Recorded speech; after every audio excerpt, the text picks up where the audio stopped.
मंडळी, महाराष्ट्राच्या राजकारणात आज असा धक्का बसलाय की काँग्रेसच्या गोटात खळबळ उडाली आणि भाजपच्या कॅम्पमध्ये जल्लोष झाला. राहुल गांधींचं अत्यंत जवळचे काँग्रेसच्या विश्वासू गोटातील दिवंगत नेते राजू सातव यांची पत्नी विधान परिषदेच्या आमदार प्रज्ञा सातव यांनी अचानक काँग्रेसला रामराम ठोकत आमदारकीचा राजीनामा दिला.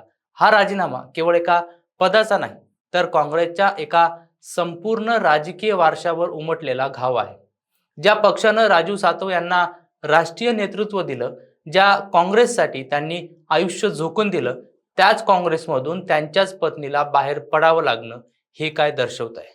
पक्षांतर्गत गडबाजी, दुर्लक्ष आणि नेतृत्व शून्यता यामुळं काँग्रेस आपलेच लोक गमावत आहेत का? हा सवाल आज उघडपणे विचारला जातो.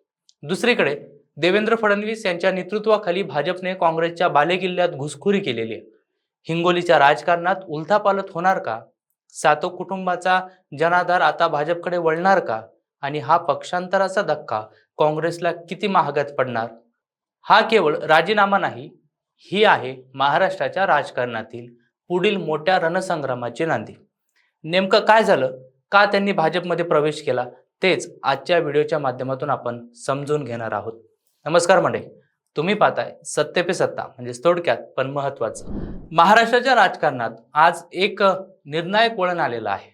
काँग्रेसचे दिवंगत नेते राजू सातव यांच्या पत्नी विधान परिषदेच्या आमदार डॉक्टर प्रज्ञा सातव यांनी काँग्रेसच्या आमदारकीचा राजीनामा देत विधिमंडळ सचिवांकडे तो सुपूर्द केला आणि त्यानंतर थेट भाजपमध्ये प्रवेश केला. गेल्या काही दिवसांपासून राजकीय वर्तुळात कुजबूज सुरू होती, पण आज त्या चर्चांवर अधिकृतपणे शिक्कामोर्तब झालाय. हा राजीनामा केवळ एका आमदाराचा नाही, तर काँग्रेसच्या एका महत्त्वाच्या राजकीय वारशाचा भाजपकडे झालेला प्रवास. राजू सातव हे नाव काँग्रेससाठी केवळ एक नेता नव्हतं, तर एक आशेचं, संघर्षाचं आणि संघटनात्मक ताकदीचं प्रतीक होतं. 2014च्या मोदी लाटेत जेव्हा महाराष्ट्रातून काँग्रेसचे केवळ 2 खासदार निवडून आले, त्यात राजू सातव यांचा समावेश होता.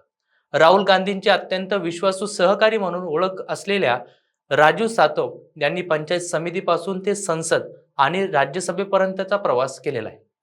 युवक काँग्रेसचे प्रदेशाध्यक्ष, राष्ट्रीय अध्यक्ष, अखिल भारतीय काँग्रेसचे सरचिटणीस, गुजरातचे प्रभारी, काँग्रेस कार्य समितीचे सदस्य अशी अनेक जबाबदारी त्यांनी समर्थपणे पेलली. कोरोना महामारी दरम्यान राजू सातव यांचं अकाली निधन काँग्रेससाठी मोठी पोकळी निर्माण करणारं ठरलं. त्या पोकळीची भर घालवण्यासाठी आणि सातव कुटुंबाचा राजकीय वारसा पुढे नेण्यासाठी काँग्रेसने 2021 मध्ये डॉक्टर प्रज्ञा सातव यांना विधान परिषदेवर संधी दिली. त्या बिनविरोध निवडून आल्या आणि त्यानंतर 2024 मध्ये दुसऱ्यांदा विधान परिषदेत निवडून आल्या. त्यांचा कार्यकाळ 2030 पर्यंत होता. मात्र आज दिलेल्या राजीनाम्यामुळे हा प्रवास अचानक थांबला. प्रज्ञा सातव यांच्या राजीनाम्याच्या दिवशीच हिंगोलीतून मोठ्या प्रमाणावर कार्यकर्ते मुंबईत दाखल झाले. विधिमंडळ परिसरात आणि भाजप कार्यालयात समर्थकांची गर्दी होती. राजू सातव अमर रहे अशा घोषणांनी परिसर दुमदुमून गेला. हा केवळ पक्षप्रवेश नव्हता, तर एका भावनिक वारशासोबत झालेला राजकीय स्थलांतराचा क्षण होता. काँग्रेसच्या अंतर्गत गडबाजीचा कंटाळून प्रज्ञा सातव यांनी हा निर्णय घेतल्याची चर्चा आता जोरात सुरू आहे. काँग्रेस विधान परिषदेतील गटनेते सतीश पाटील यांनी पक्ष प्रवेशाबाबत तथ्य नसल्याचं म्हटलं होतं. मात्र प्रत्यक्ष राजीनाम्यामुळे त्या दाव्यांवर पडदा पडला. आजच्या घडीला प्रश्न असा उभा राहतो की राहुल गांधींच्या अत्यंत जवळच्या नेत्याच्या कुटुंबाला काँग्रेस टिकवू शकली नाही, हे काँग्रेसच्या संघटनात्मक कमकुवतीचं लक्षण आहे का? भाजप प्रवेशावेळी प्रज्ञा सातव यांनी आपली भूमिका स्पष्ट शब्दात मांडली. राजू सातव यांचं हिंगोलीच्या विकासाचं स्वप्न पूर्ण करण्यासाठी आणि देवेंद्र फडणवीस यांच्या नेतृत्वाखाली महाराष्ट्राच्या चौफेर विकासाला हातभार लावण्यासाठी मी आणि माझे सहकारी कार्यकर्ते भाजपमध्ये प्रवेश करत आहोत, असं त्यांनी सांगितलं. त्यांच्या भाषणात विकास, नेतृत्व आणि कार्यकर्त्यांचा आग्रह हे 3 मुद्दे ठळकपणे दिसून आले. मला आणि माझ्या कार्यकर्त्यांना भाजपच्या परिवारात सामावून घेतलं, त्याबद्दल मी मनापासून आभार मानते, असं सांगताना त्यांनी आपल्या वैयक्तिक आणि राजकीय प्रवासालाही उजाळा दिला. माझे पती राजू सातव हे हिंगोलीचे भूमिपुत्र होते. त्यांनी हिंगोलीच्या विकासासाठी अथक प्रयत्न केले. त्यांच्या मातोश्री रजनीताई सातव यांनीही आयुष्यभर सामाजिक काम केलं. त्या दोघांसोबत राहून मी गेली 20 वर्ष NGO आणि शिक्षण संस्थांमध्ये काम करत होते, असं सांगत त्यांनी आपल्या निर्णयाला भावनिक अधिष्ठान देखील दिलं. 2021 मध्ये आमदार म्हणून मिळालेल्या संधीबद्दल त्यांनी काँग्रेसमधील सहकाऱ्यांचा आभार देखील मानला.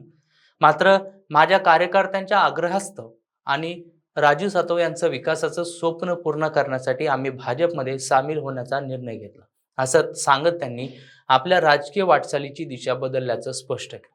या पक्षप्रवेश सोहळ्याला भाजपचे प्रदेशाध्यक्ष रवींद्र चव्हाण आणि चंद्रशेखर बावनकुळे यांची उपस्थिती होती. भाजपसाठी हा प्रवेश केवळ संख्याबळ वाढवणारा नाही, तर काँग्रेसच्या एका प्रभावी वारशावर मारलेला निर्णायक हातोडा आहे. हिंगोलीसारख्या जिल्ह्यात भाजपची पकड अधिक मजबूत करण्यासाठी हा प्रवेश महत्त्वाचा मानला जातोय. राजकीय विश्लेषकांच्या मते हा निर्णय आगामी स्थानिक स्वराज्य संस्था आणि विधानसभा निवडणुकीच्या दृष्टीने अत्यंत महत्त्वाचा आहे. काँग्रेसकडून सातव कुटुंब दूर जाणं म्हणजे हिंगोली आणि परिसरातील काँग्रेसच्या पारंपरिक मतदारांवर थेट परिणाम होणं. दुसरीकडं भाजपसाठी हा क्रेडिबल फेस मिळाल्याचा विजय आहे. प्रज्ञा सातव यांनी आपल्या भाषणात सबका साथ, सबका विकास, सबका प्रयास आणि सबका विश्वास या भाजपच्या धोरणांचा उल्लेख केला. हा उल्लेख केवळ घोषणात्मक नव्हता, तर त्यांच्या पुढील राजकीय भूमिकेचा संकेत देणारा होता.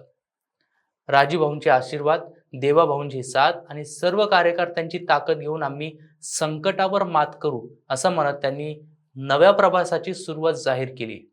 एकूणच पाहता प्रज्ञा सातव यांचा राजीनामा आणि भाजप प्रवेश हा महाराष्ट्राच्या राजकारणातील एक मोठा टर्निंग पॉइंट ठरतोय.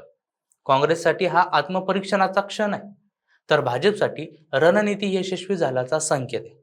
राजू सातव यांचा वारसा कोणत्या दिशेने जाणार, हिंगोलीचा विकास कोणत्या नेतृत्वाखाली होणार आणि या सर्व निर्णयाचे दीर्घकालीन राजकीय परिणाम काय असतील हे येणाऱ्या काळात स्पष्ट होईल.